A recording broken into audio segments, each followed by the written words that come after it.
사도신경으로 우리의 신앙을 고백하겠습니다.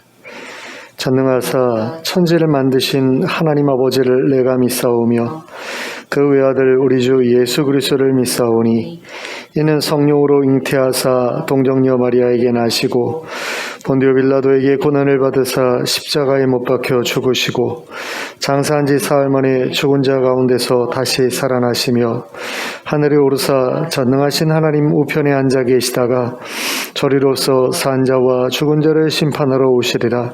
성령을 믿사오며 거룩한 공회와 성도가 서로 교통하는 것과 죄를 사하여 주시는 것과 몸이 다시 사는 것과 영원히 사는 것을 믿사옵나이다. 아멘.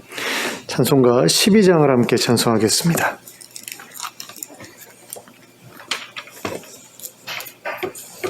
찬송가 12장입니다.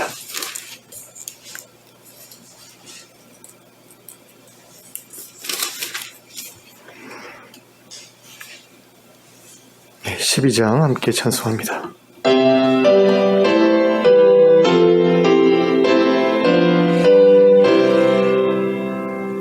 함께 주를 경배하세. 주 같은 이가 어디 있을까. 주 앞에 찬양을 드리니 주 성령이여 나를 도우사.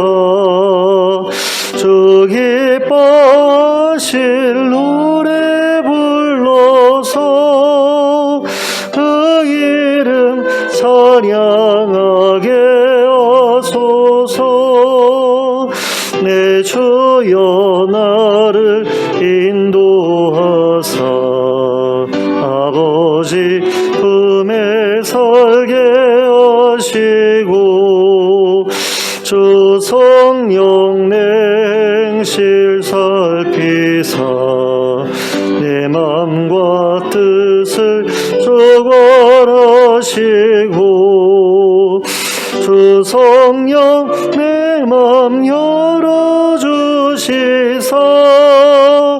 참 평화 간직하게 하소서. 주 성령 나를 감화하사 새 노래 나의 맘에 솟으니 참되고 간절한 기도로 다 주께 영광 돌려보내고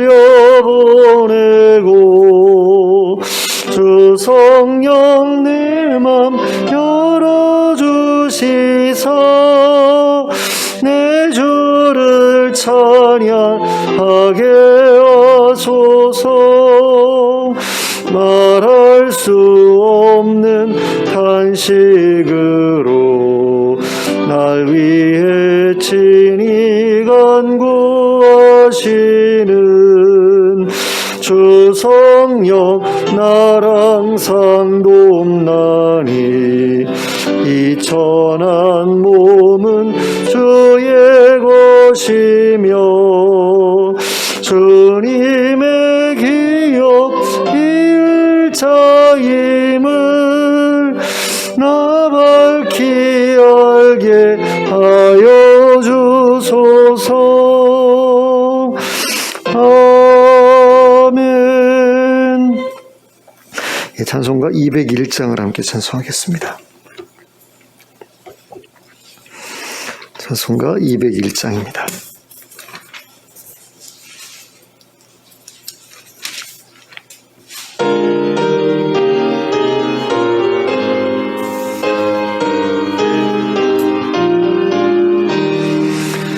참 사람 되신 말씀 하늘의 지혜요 변하지 않는 진리 온 세상 빛이라.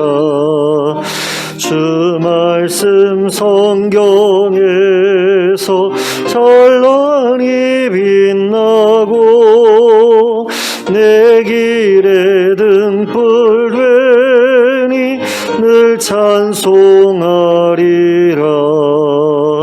주께서 세운 교회 이 말씀 받아서 그 귀한 빛을 비춰 온 세상 밝힌다.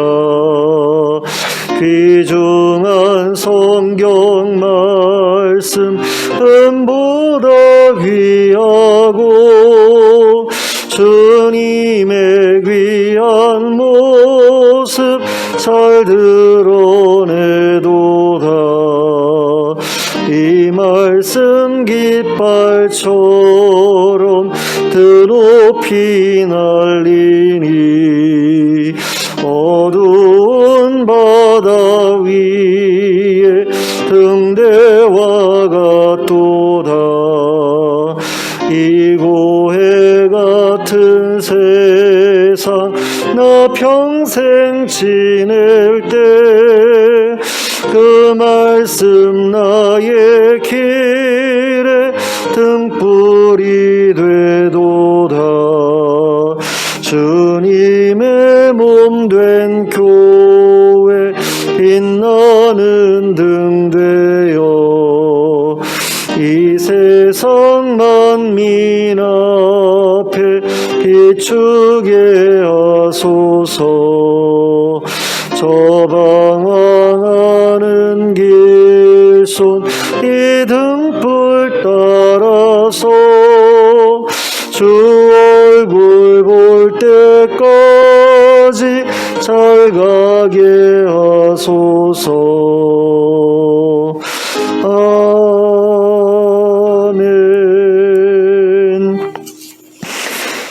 오늘 우리에게 주시는 하나님의 말씀은 누가복음 11장 33절부터 36절까지의 말씀입니다. 누가복음 11장 33절부터 36절까지를 함께 보시겠습니다. 누가복음 11장 33절부터 합독하겠습니다. 시작. 누구든지 등불을 켜서 속에나 말 아래에 두지 아니하고 등경 위에 두나니 이는 들어가는 자로 그 빛을 보게 하려 함이라.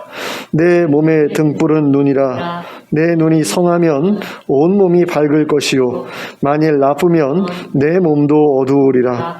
그러므로 내 속에 있는 빛이 어둡지 아니한가 보라. 내 온 몸이 밝아 조금도 어두운 데가 없으면 등불의 빛이 너를 비출 때와 같이 온전히 밝으리라 하시니라. 아멘. 자, 예수님께서 말 못하게 하는 귀신을 쫓아내셨을 때에 많은 사람들이 그것을 보면서 하나님께서 하신 일이라고 생각했지요. 그런데 어떤 사람들은 귀신의 왕인 바알세불의 힘을 빌려서 행한 일이다, 이런 식으로 생각하는, 그리고 수군거리는 사람들이 있었고요.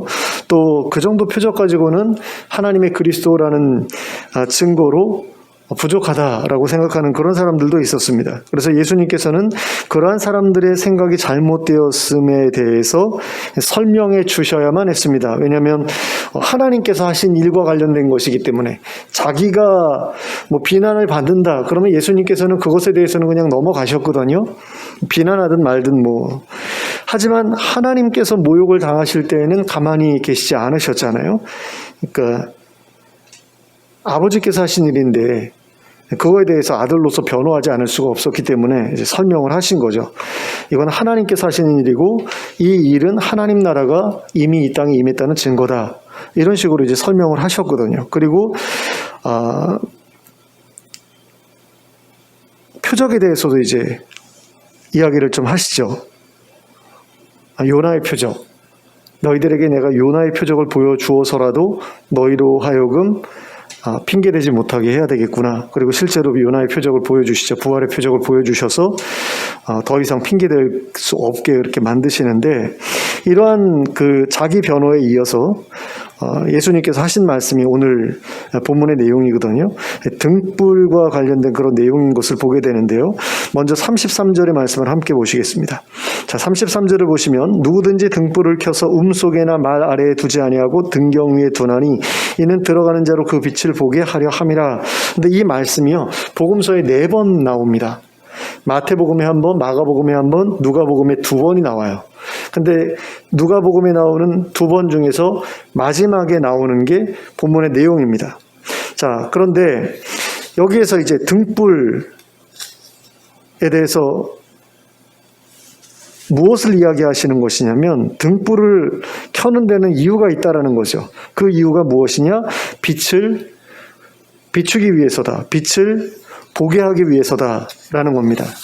그러니까 등불을 켜는 이유에 대해서 말씀하시고 그것이 빛을 비추기 위해서, 보게 하기 위해서 이렇게 말씀을 하시는데, 그렇다고 한다면 여기서 말하는 등불은 무엇이고 여기서 말하는 등불의 빛은 무엇일까요?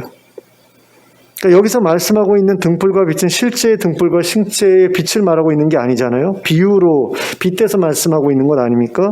그렇다면 그것이 가리키는 뭔가 본질적인 게 있다라는 이야기죠. 따로 있다라는 이야기죠. 근데 여기서 말씀하고 있는 등불의 빛고 그 등불과 빛의 의미를 이해하고자 할 때에 34절 이하에서 이어지고 있는 그런 내용만으로는 조금 이해가 어렵습니다. 그래서 이 말씀을 이해하기 위해서는 동일한 말씀에 기록되어 있는 다른 복음서의 본문을 살펴볼 필요가 있는데, 제가 아까 말씀드렸지만 마태복음, 또 마가복음, 누가복음에 한 번씩 그에 관한 내용들이 나온다라는 거죠. 지금 우리가 읽고 있는 본문, 우리가 읽었던 본문 말고도 누가복음에 한 번 더 있고 또 마태, 마가에도 또 있다라는 겁니다.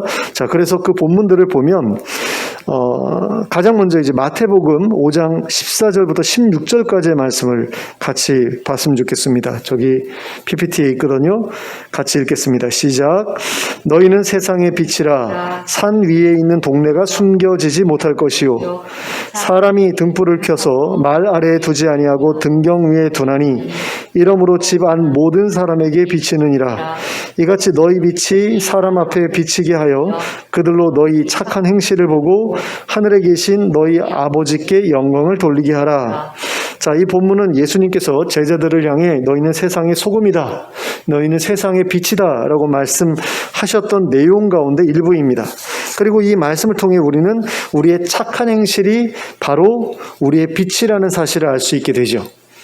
그러니까 마태복음에서 말씀하고 있는 빛은 그 등불을 켜서 빛을 비추는데, 그 등불을 켜서 비춰야 되는 그 빛은 바로 우리의 착한 행실이다라고 말씀하고 있다라는 겁니다.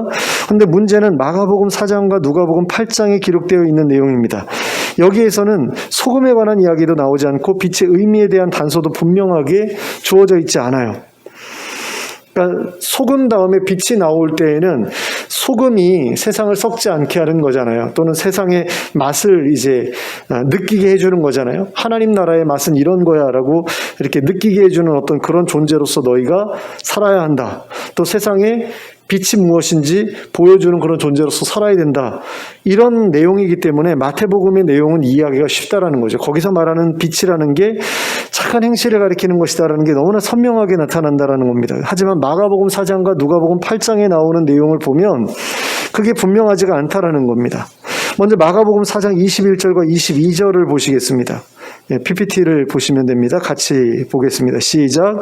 또 그들에게 이르시되 사람이 등불을 가져오는 것은 말 아래에나 평상 아래에 두려 함이냐 등경 위에 두려 함이 아니냐.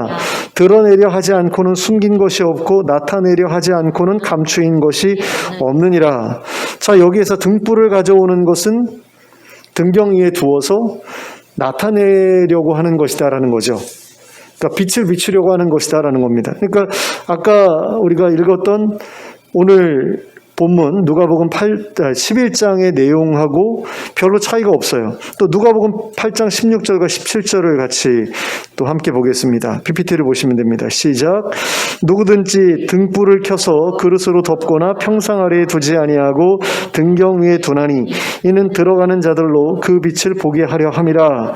숨은 것이 장차 드러나지 아니할 것이 없고 감추인 것이 장차 알려지고 나타나지 않을 것이 없느니라. 이것도 마찬가지입니다.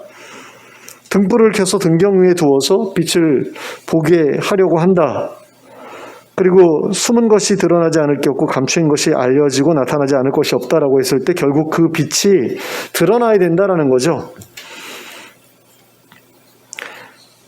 근데 이것만 가지고는 여기서 말하는 등불이나 여기서 말하는 빛이 무엇인지가 선명하지 않아요.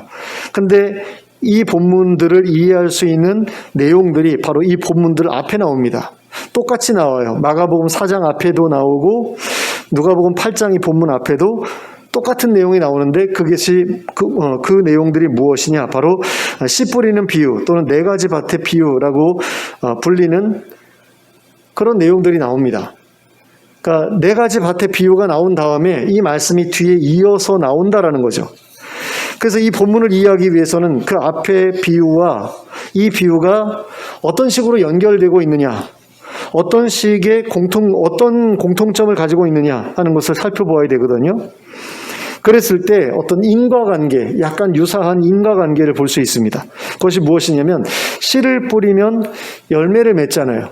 근데 씨를 뿌렸을 때 열매 맺기를 기대하고 뿌리지 않습니까? 그리고 그 열매 맺는 것이 목적이잖아요. 씨를 뿌리는.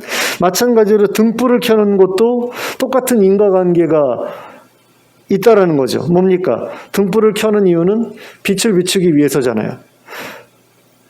등불을 켜서 빛을 비추려고 하는 것과 씨를 뿌려서 열매를 맺게 하려는 것 같은 것을 말하고 있다. 이런 식으로 우리가 이해할 수 있다라는 겁니다. 그러면 씨는 뭡니까? 하나님의 말씀이죠. 하나님의 말씀을 뿌리면 열매가 거치잖아요. 열매는 뭡니까? 착한 행실이죠. 뿔은 뭡니까? 하나님의 말씀인 것이고 그 등불이 비치는 이유는 빛을 비추기 위해서잖아요. 착한 행실을 만들어내기 위해서죠. 같은 맥락에 있다라고 우리가 이해해야 한다라는 겁니다.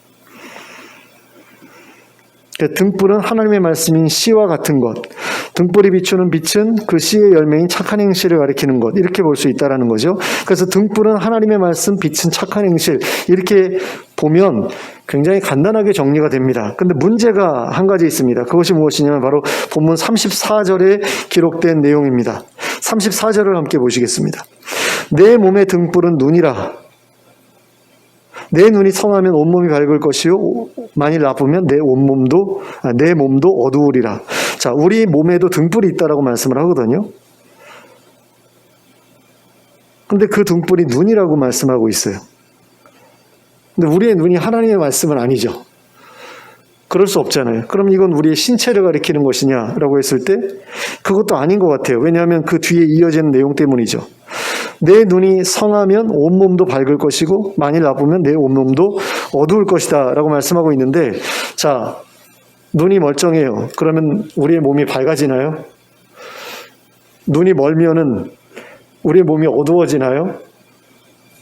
아니잖아요. 그렇죠? 시각장애인들은 몸이 어둡고 시력이 아주 뛰어난 2.0, 2.0인 사람, 양쪽 다 2.0인 사람은 온몸이 밝은가요? 온몸에서 빛이 나나요? 그게 아니잖아요. 여기서 그냥 밝다 어둡다가 깨끗하게 깔끔하게 하고 다닌다 또는 추리하게 하고 다닌다 이런 의미가 아니잖아요. 몸이 밝다, 몸이 어둡다라고 했을 때 이것은 실제의 몸을 가리키는 게 아니죠. 그렇다면 눈도 실제의 눈을 가리키는 것이 아니라고 보아야 맞는 게 됩니다. 그러면 과연 여기서 말씀하고 있는 눈은 무엇을 가리키는 것이냐? 바로 영적인 눈을 가리킨다라고 볼 수 있는 거죠. 영적인 눈. 그리고 그렇게 보게 된다면 여기서 말씀하고 있는 몸은 우리의 행실을 가리키는 것이다 라고 볼 수 있게 됩니다. 그러니까 우리의 행실이 우리의 몸이 밝다라는 것은 우리의 행실이 밝다라는 것이고 우리의 행실이 착하다는 게 되죠. 근데 우리의 몸이 어둡다라는 것은 우리의 행실이 어둡다라는 그런 이야기가 되는 것이고요. 그런 점에서 34절의 말씀의 의미는 우리의 영안이 밝으면, 우리의 영적인 눈이 밝으면 우리의 행실도 밝아지겠지만 우리의 영안이 어두우면 우리의 행실도 어두워질 것이다 라는 그런 의미로 우리가 이해해야 한다는 겁니다. 그리고 이렇게 이해하게 되면 35절과 36절의 말씀은 간단하게 이해할 수 있게 됩니다. 자, 35절 말씀입니다. 그러므로 내 속에 있는 빛이 어둡지 아니한가 보라. 자, 여기서 빛이란 무엇입니까? 앞에서 보았던 것처럼 우리 행실을 가리키는 것이죠. 그러므로 내 속에 있는 빛이 어둡지 않은가 보라는 것은 너에게 있는 행실이, 너의 행실이 착한지 아닌지 확인해라 라는 그런 이야기라고 할 수 있습니다. 그 다음으로 36절 말씀입니다. 내 온몸이 밝아 조금도 어두운 데가 없으면 등불의 빛이 너를 비출 때와 같이 온전히 밝으리라 하시니라. 자, 여기에서도 내 온몸이 밝아서 라는 말은 내 모든 행실이 착해서 라는 그런 말로 바꾸어 이해할 수 있죠. 그러니까 몸은 행실이고 밝다라는 것은 착하다라는 의미니까 내 모든 행실이 착해서라고 이해할 수 있고요. 그 다음에 조금도 어두운 데가 없다라는 것은 조금도 악한 구석이 없다라는 그런 이야기죠. 그리고 등불의 빛이 너를 비출 때와 같이 온전히 밝을 것이라는 말씀은 너의 착한 행실이 모든 이에게 보여지게 될 것이다 라는 그런 말씀이라고 할 수 있습니다. 그러니까 등불의 빛이 우리를 비추면 우리가 모든 사람들 앞에 드러나잖아요. 우리의 지금 상태가. 그래서 우리의 온몸이 밝아서 조금도 어두운 데가 없으면 우리의 모든 착한 행실이 모든 사람들에게 드러나서 보여지게 될 것이다라는 그런 이야기죠. 그런데 여기에서 우리가 한 가지 짚어보아야 할 것이 있습니다. 그것이 무엇이냐면 35절에서 말씀하고 있는 밝아야 할 것이라고 말씀하고 있는 것은 빛인데, 그렇죠? 35절에서는 빛이 밝아야 된다라고 이야기를 하잖아요. 내 빛이 밝아야 된다라고 이야기를 하는데 36절에서는 온몸이 밝아야 된다라고 이야기하고 있다라는 겁니다. 35절에서는 내 속에 있는 빛이 밝아야 된다라고 이야기하고 있고 36절에서는 내 온몸이 밝아야 된다라고 이야기하고 있다라는 거죠. 이게 좀 서로 어울리지 않는, 뭔가 이렇게 하나로 정확하게 일치되지는 않는 것 같다는 생각이 들지 않습니까? 어떤 조합이 필요하다는 생각이 들지 않아요? 그럴 때 어떻게 이것을 조합할 수 있느냐라고 하면 우리 몸에 비추는 빛을 밝게 해서, 우리 내면의 빛을 밝게 해서 우리의 온몸도 밝게 해야 된다라는 거죠. 근데 그 빛이 원래 우리 안에 있는 빛이냐라고 했을 때 그건 아니거든요. 내 속에 있는 빛이라고 얘기를 했는데 그 속에 있는 빛이 도대체 어디에서 오는 겁니까? 눈으로부터 오는 거잖아요.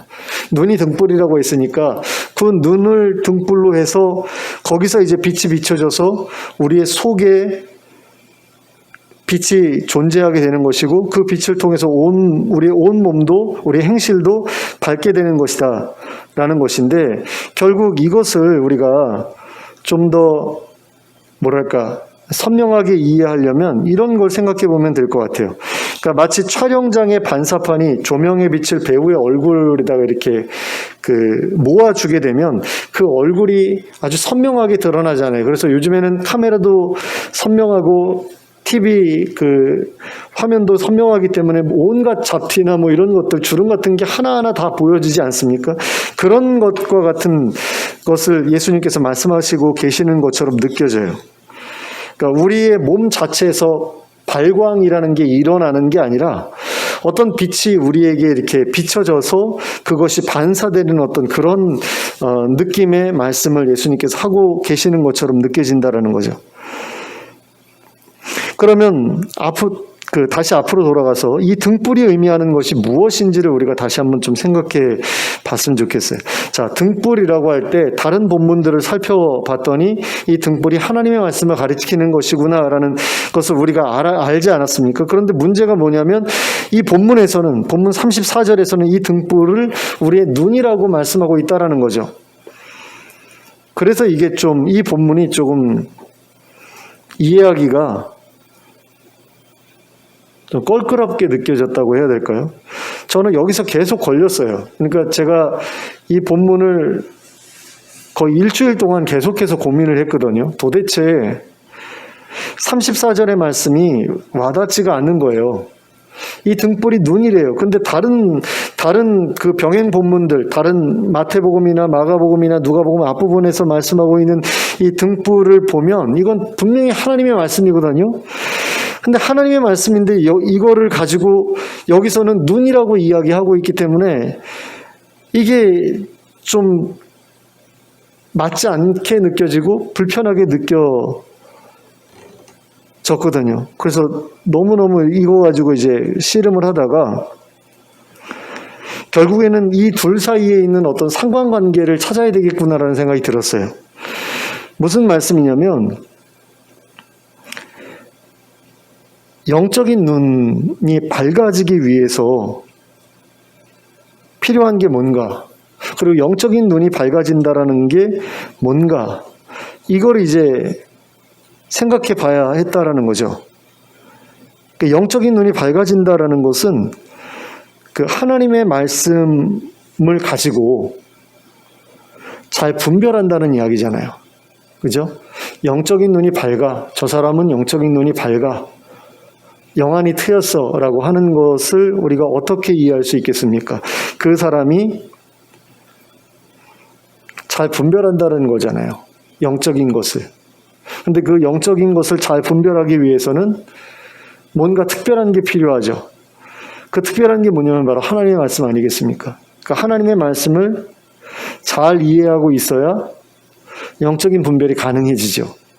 그리고 또 영적인 눈이 트이게 되는 것은 어떤 성령의 역사를 통해서 영적 존재들이 눈에 보이고 하는 그런 것들을 의미할 수도 있죠. 그러니까 두 가지를 생각해 볼 수 있어요. 어떤 사건이 벌어졌을 때 저게 하나님의 말씀에 비추어서 어떤 의미인가를 잘 분별해내는 것도 영안이 트였다, 뭐는 영안이 밝다, 영적인 눈이 밝다라는 그런 것일 수도 있고, 성령의 어떤 도우심으로 말미암아 영적인 어떤 그런 역사가 일어날 때 저게 악령의 역사인지 하나님의 역사인지 분별할 수 있는 그런 것도 이제 영적인 눈과 관련이 되는 것으로 우리가 이해할 수 있거든요. 근데 여기서는 아무래도 하나님의 말씀과 관련된 것으로 말씀한 것이 아닌겠는가. 왜냐하면 등불이라는 것이 다른 본문들에서는 늘 하나님의 말씀을 가리키는 것으로 사용됐기 때문에 결국에는 하나님의 말씀을 잘 이해해서 그것을 가지고 이제 나타나는 어떤 현상들을 잘 분별하는 것을 영적인 눈이 밝아지는 것으로 말씀하셨다. 이렇게 보는 게 맞겠다라는 거죠. 그러므로 34절에서 내 몸의 등불은 눈이다 라고 말씀하신 것은 너의 행실을 빛나게, 내 몸을 빛나게 할 수 있는 것, 내 행실을 빛나게 할 수 있는 것은 바로 내 영적인 눈이다. 그래서 내 영적인 눈이 밝아야 내 행실을 빛나게 할 수 있다. 이렇게 말씀하신 것으로 이해할 수 있다는 거죠. 34절의 말씀을. 또한 내 영적인 눈이 밝으려면 영적인 눈이 하나님의 말씀을 잘 분별할 수 있어야 한다라는 그런 의미로 이 말씀을 하셨다고도 이해할 수 있습니다.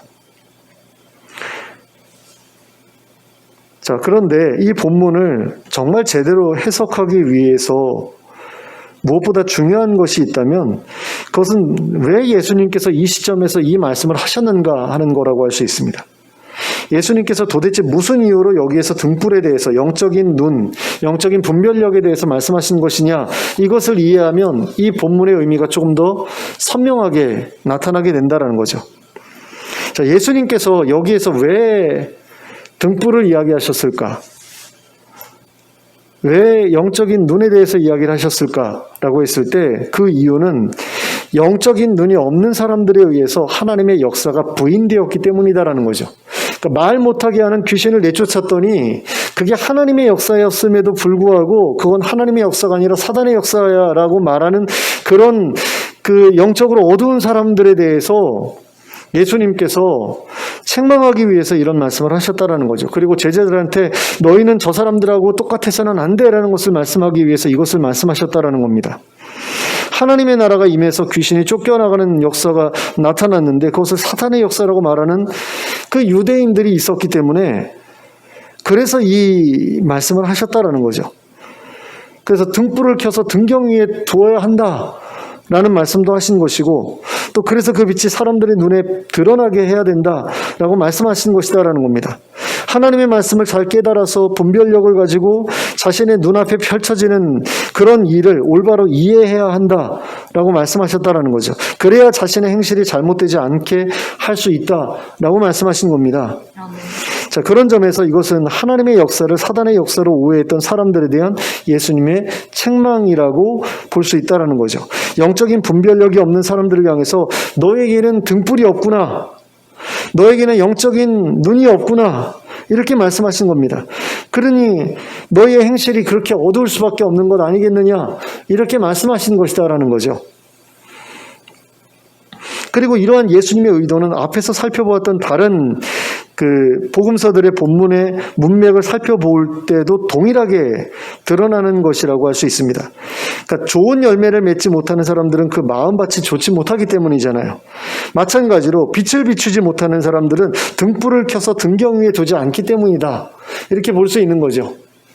이게 서로 연결된다라는 겁니다. 사실 이렇게 연결해서 설교하지 못했었어요, 저도.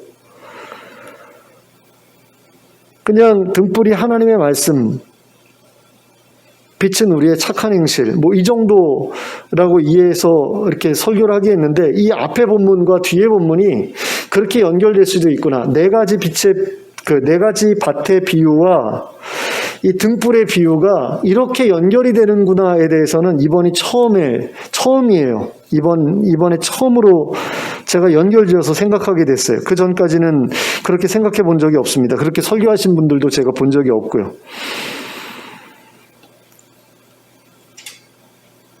그러니까 좋은 열매를 맺으려면 마음밭이 좋아야 되는 것처럼, 빛을 비추려면 등불을 켜서 등경 위에 놔야 되는 거죠. 근데 등불을 엉뚱한 데 두고 그리고서 빛을 비추려고 하면 빛이 비춰지지 않잖아요. 등불을 켜서 등경 위에 두고 비추어야 할 때를 제대로 비추고 하면 모든 사람들이 그 빛을 볼 수 있고 또 온몸도 발견할 수 있다. 이게 예수님의 이제 말씀이라는 겁니다. 그리고 이것은 하나님의 말씀을 단순하게 머릿속에 집어넣기만 해서는 안 된다는 사실을 우리에게 가르쳐주는 말씀이기도 합니다. 그러니까 등불의 용도는 등경 위에 두는 것인데 다른 데 두는 그런 사람들이 있는 것처럼 하나님의 말씀을 우리에게 주신 데에는 어떤 분명한 목적이 있는데 그 목적 아닌 다른 목적에다 쓰다 보니까 뭔가 문제가 생기고 있다. 이런 이야기를 지금 예수님이 하고 계시다라는 거죠. 당시에 예수님을 따라다니면서 예수님을 비판했던 사람들이 어떤 사람들입니까? 유대인들 중에서도 성경을 잘 아는, 하나님의 말씀을 잘 아는 바리새인들이나 서기관 같은 사람들이었죠. 그러니까 하나님의 말씀에 정통했다라고 하는 사람들이었거든요. 그런데 그렇게 하나님의 말씀에 정통해 있었던 그 사람들이 어째서 예수님이 하시는 일을 귀신의 역사로 봤던 걸까요? 어째서 그들은 하나님 사랑과 이웃 사랑이 율법의 본질이라는 것을 알고 있었으면서도 예수님께서 행하셨던 이웃 사랑에 대해서 늘 그렇게 율법을 어기는 것이고 문제가 있는 것이고 이런 식으로 비판했을까요? 그것은 그들이 하나님의 말씀을 문자적으로만 이해했기 때문이죠. 형식적으로만 이해했기 때문입니다. 하나님의 말씀을 자신의 삶에 어떻게 적용해야 될지 그냥 문자 그대로 이해해서 적용하면 되는지 아니면 그 말씀에 더 깊은 의미가 있어서 그것에 따라 다르게 적용해야 하는 건지 생각해 본 적이 없기 때문이라는 겁니다. 나는 유대인이고 나는 하나님의 백성이고 이런저런 행동만 하지 않으면 하나님 나라에 들어갈 수 있을 거야 라는 그런 생각은 있었을 겁니다. 하지만 내가 조금 더 하나님께 가까이 가기 위해서는 어떻게 해야 할까? 내가 조금 더 하나님께 사랑받는 자가 되려면 어떻게 해야 할까? 하는 것에 대해서는 조금도 고민하지 않았다라는 거죠. 그러니까 한마디로 이야기하면 성장에 대한 갈망이 없었다라는 겁니다. 안주하고 있었다라는 거예요. 그러니까 열매를 하나만 거두는 것이 아니라 30배, 60배, 100배로 거둘 생각이 그 사람들에게 없었다라는 겁니다. 또한 몸이 어둡지만 않으면 되는 게 아니라 좀 더 밝게, 좀 더 환하게, 빛나게 해야 한다라는 생각이 없었다라는 거예요. 그러니까 하나님의 기대는 뭡니까? 더 대단한 어떤 그런 것들이 하나님의 말씀을 통해서 그 사람에게서 나오기를 하나님께서 원하시는데 그 사람들은 이 정도면 됐지라고 생각하면서 더 이상의 어떤 열매 또는 더 환한 어떤 빛에 대한 어떤 그런 열망을 갖지 않았다라는 거죠. 그러니까 지금 등불에 대한 비유와 네 가지 밭의 비유가 서로 연결이 된다고 말씀을 드렸잖아요. 근데 예수님께서 좋은 밭에 대해서 이야기하시면서 말씀하셨던 게 30배, 60배, 100배의 결실을 거둔다라는 거잖아요. 근데 100배까지도 거둘 수 있는데 그냥 길가, 돌밭, 가시떨기 그 밑에서 겨우 병든 것 같은 열매 거두고서 만족하는 그런 사람들이 바로 유대인들, 바리새인들이었다라는 거죠. 그게 문제였다라는 거예요. 그 사람들에게 하나님의 말씀이 없었습니까? 있었죠. 어마어마한 씨가 뿌려졌잖아요, 그들에게. 근데 하나도 제대로 열매 맺지 못했잖아요. 근데 등불의 비유와 연결해서 생각을 하면 등불이 없었던 건 아니에요, 이 사람들에게. 근데 그 등불을 등경 위에 둬가지고 환하게 비춰야 되는데 이상한 데다가 숨겨놓고 처박아 놓고 그랬다라는 거죠. 그것이 바로 그 당시 바리새인들과 서기관들의 모습이었다라는 겁니다. 그 사람들은 이 정도면 됐지, 나 정도면 괜찮지, 그런 생각에 빠져 있었고 그 결과 하나님의 말씀을 더 깊이 고민하지 않았다라는 겁니다. 그래서 그들은 하나님 앞에서 조금도 성장하지 못하고 조금 더 나아지지도 못했습니다. 근데 오늘날의 기독교인들 중에서 많은 사람들이 그 당시에 바리새인들이나 서기관들과 별로 다르지 않은 그런 모습을 보여주는 것을 보게 됩니다. 어떤 사람들이든 이 정도면 됐지, 나 정도면 괜찮지라는 생각에 빠지게 되면 그때부터는 생각하기를 멈추고 고민하기를 멈추게 되죠. 근데 기독교인들 중에도 그런 사람들이 꽤나 많은 것을 보게 됩니다. 죽어서 천국에 갈 수 있겠다라고 생각되면 그 다음부터는 조금의 성장도 조금의 진보도 고민하지 않는, 그리고 보여주지 않는 그런 사람들이 너무나 많습니다. 그러니까 이 정도면 난 천국 갈 거야 라고 생각하면 더 이상의 노력이 없다라는 거죠. 거기에 안주하게 된다라는 겁니다. 또 어떤 사람들이 이런 사람들도 있어요. 어떤 교리가 정말 올바른 교리야 라고 생각하게 되면 그 교리만 붙잡으면 천국 갈 수 있을 것처럼 생각하면서 다른 교파의 어떤 교리들, 다른 교파의 성경 해석들, 이런 것들에 대해서는 전혀 관심도 갖지 않고 외면하는 그런 모습들을 보거든요. 근데 저는 그게 굉장히 이상하게 느껴져요. 왜냐하면 인간의 안목에는 한계가 있잖아요. 또 인간의 시야는 굉장히 좁지 않습니까? 그래서 우리는 계속해서 우리의 안목을 넓혀야 되고 우리의 시야를 넓혀야 되거든요. 그래야지 내가 못 보는 것들, 못 보고 있었던 것들을 볼 수 있게 되는데, 그러기 위해서는 다른 사람들이 어떻게 보았나 하는 것에 대해서도 관심을 우리가 가져야 되거든요. 완전히 이상하지만 않으면. 완전히 이상해서 저거는 정말 이단적이야, 이렇게 생각되면 그런 거에는 관심을 가져서는 곤란하죠. 그런데 같은 기독교 안에 있고 이단도 아니고 서로 존중하는 그런 사람들끼리 어떤 사람은 성경 해석을 이렇게 하고 어떤 사람은 성경 해석을 저렇게 한다라고 했을 때 저 사람은 왜 저렇게 해석했을까라는 그런 관심을 좀 가져야 되잖아요.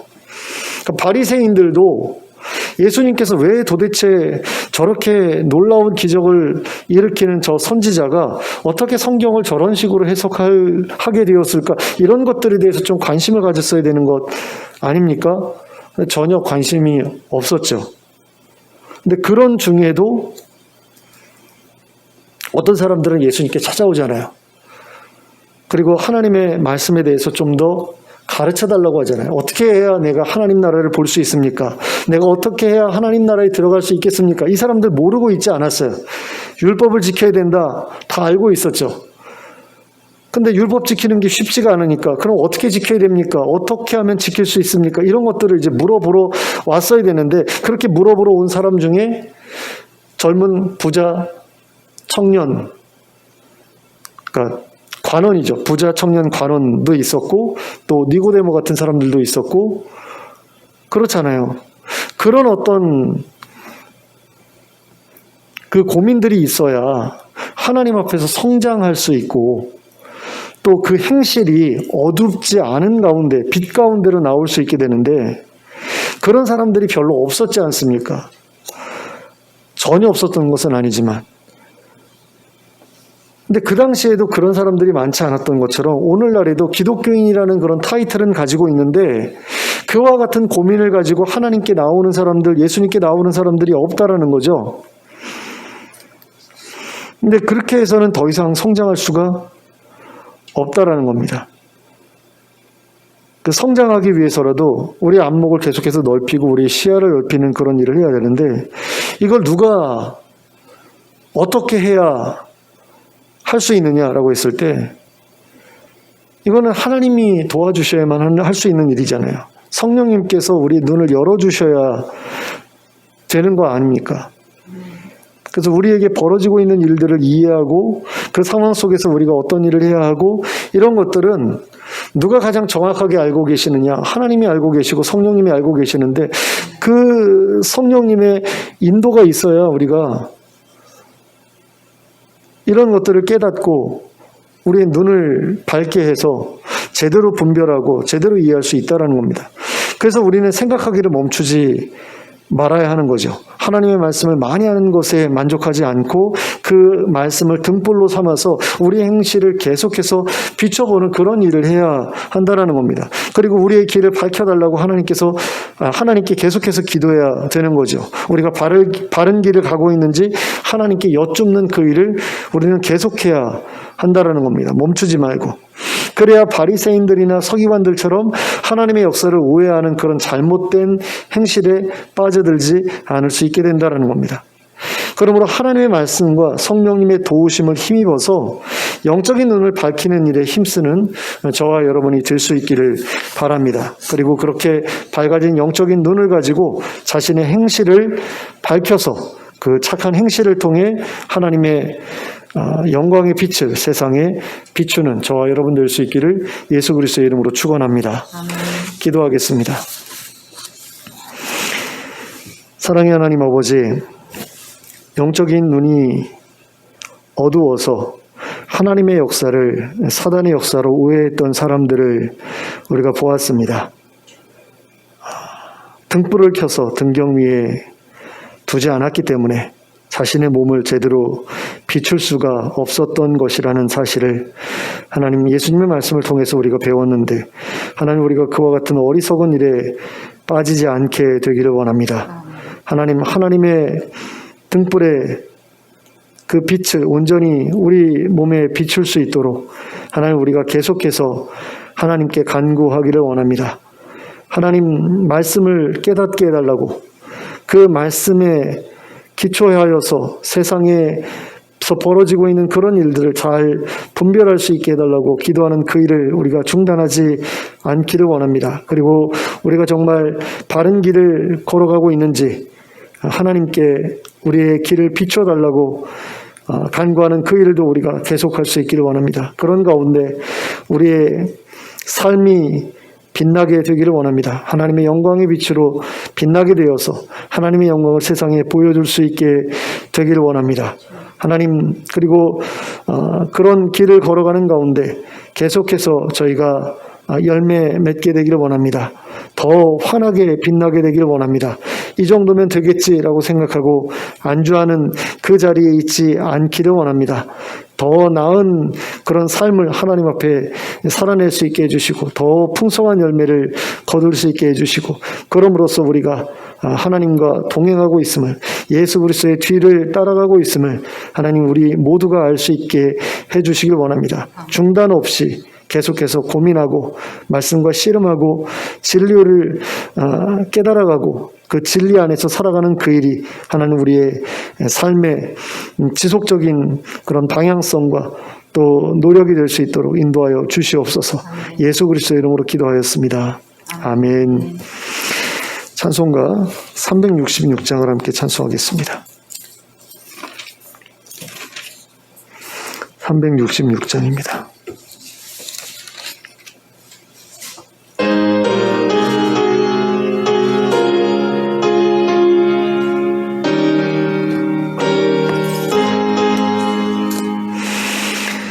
어두운 내 눈 밝히사 진리를 보게 하소서. 진리의 열쇠 내게 주사 참빛을 찾게 하소서. 깊으신 뜻을 알고자 엎드려 기다리오니 내 눈을 뜨게 하소서. 성령이여 막혀진 내 귀 여시사 주님의 귀한 음성을 이 귀로 밝히 들을 때에 내 기쁨 한없겠네. 깊으신 뜻을 알고자 엎드려 기다리오니 내 귀를 열어주소서. 성령이여 봉해진 내 입 여시사 복음을 널리 전하고 차가운 내 맘 녹여주사 사랑을 하게 하소서. 깊으신 뜻을 알고자 엎드려 기다리오니 내 입을 열어주소서.